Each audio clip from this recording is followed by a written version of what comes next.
Hi, I'm Dejan Kovacevic, and this is the new Daily Shot on DK Sports Radio. Marc-Andre Fleury is in Pittsburgh, you might have heard. There's just been a little bit of buzz about that for, only a few months now. But how Pittsburgh reacts to that, let's just say it hasn't always been like this. But first, this word from our sponsor. What I want from my public accounting firm is big ideas. But I don't want to lose the personal attention. My company needs global capabilities. From a firm with local ownership. And I want to work with industry experts. Who take the time to understand my unique challenges. And that's what sets Schneider Downs apart. Expertise for the most complex business issues. With the service you need every day. To learn how our big thinking with a personal focus can help your company, visit schneiderdowns.com. In Pittsburgh, we're really passionate about sports. I'm not breaking any ground here when I say this, obviously. You're talking about a town where people routinely would wear school buses on their heads because that's what the running back's nickname was. People who cancel church to prepare for football. But when you're talking about one of the weirder idiosyncrasies, if you will, of Pittsburgh fan bases, it's how we treat people when they come back. And I know right off the bat, those of you who have been part of this community, part of this group of fans for a long time will think of Aramis Ramirez. That's the one that jumps out to me. Aramis Ramirez, for those who don't know or who came afterward, was dumped, not traded, dumped by the Pittsburgh Pirates in 2003 for nothing.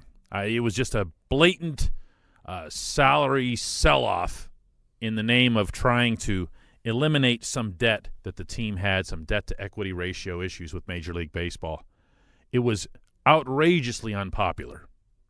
Unlike really anything that I can think of in recent history, including, I might add, the Andrew McCutchen trade, because that at the time just looked like the death knell. They just built PNC Park and everything. So here comes Aramis back. First he was with the Cubs. That's who he was traded to. And when he'd come to bat, you'd hear like this smattering of boos. You're like, what? What did he do? He wasn't happy at all to be traded. But it became kind of like a thing here. Like we would hear the name of someone familiar, and we would go, not with us anymore. Must be worth booing. Some of this traces back to Barry Bonds to an extent. Bonds left. It was a little bit unpopular at the time, meaning aimed at Barry, even though the Pirates really had only made a lame effort at the time to keep him. He went to San Francisco. Everybody had understood he wasn't going to be able to be retained because of the money involved. But it became a thing like, someone left Pittsburgh, and then they came back. And that means that they must have betrayed us in some form or other, so we boo them. And gradually, it just became like an accepted thing, like especially at Pirates games. Adam LaRoche would come back. Adam LaRoche did nothing wrong here. Boo. It even happened at Penguins games, which is, it's a different crowd that goes to hockey here. But you'd hear some of that, too. And now, I'm not even talking about Jaromir Jagr, because that was a little different, because he signed with the Flyers, and that was an evil thing in everybody's eyes, and I got that. That was a little bit different.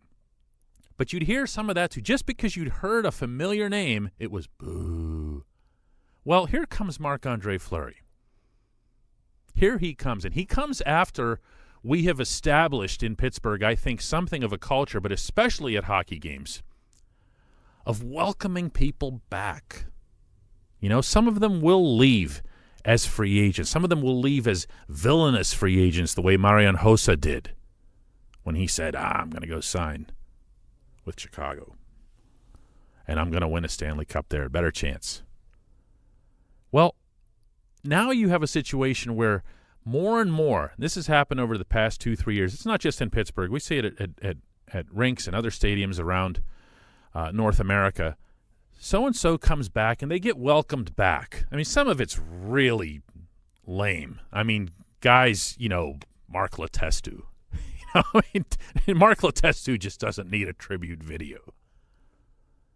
But some of them will come back, and they get very warmly received. In some cases, it's not that big a deal. We've seen some of that with the Stanley Cup champions. There's been a tour of them. passing through Pittsburgh, and they'll get their moments. Nick Bonino had his. I mean, I don't think anybody was weeping over Bones getting, there's his video. He kind of leans on the boards. He looks up. Everybody says, yay, way to go. But this is different. This is Marc-Andre Fleury coming home. In some people's eyes, and when we hear from them a lot on the site, he as the person is bigger than the allegiance to the team. Our Chris Bradford wrote in his coverage of Fleury's practice on Monday, referencing the Jerry Seinfeld line about how we root for laundry. We're not rooting for people, we root for laundry. And, of course, he's referring to the sports uniforms at hand. But Fleury was bigger than that when he was here. This is a real giant in our community. This is someone who people fell in love with.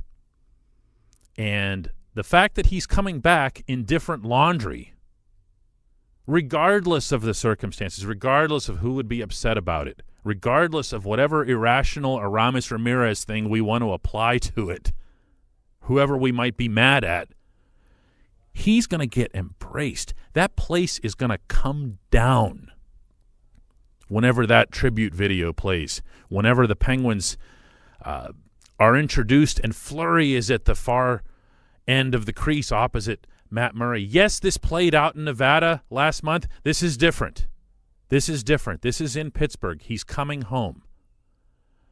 And it sure is nice to see that not just the Penguins, but also, I might add, the Pirates have made their own versions of tribute videos whenever guys have come back. And boy, the Pirates had better have a doozy of one ready for the middle of May when a certain outfielder comes back with the San Francisco Giants. This has been The Daily Shot. You're listening to DK Sports Radio.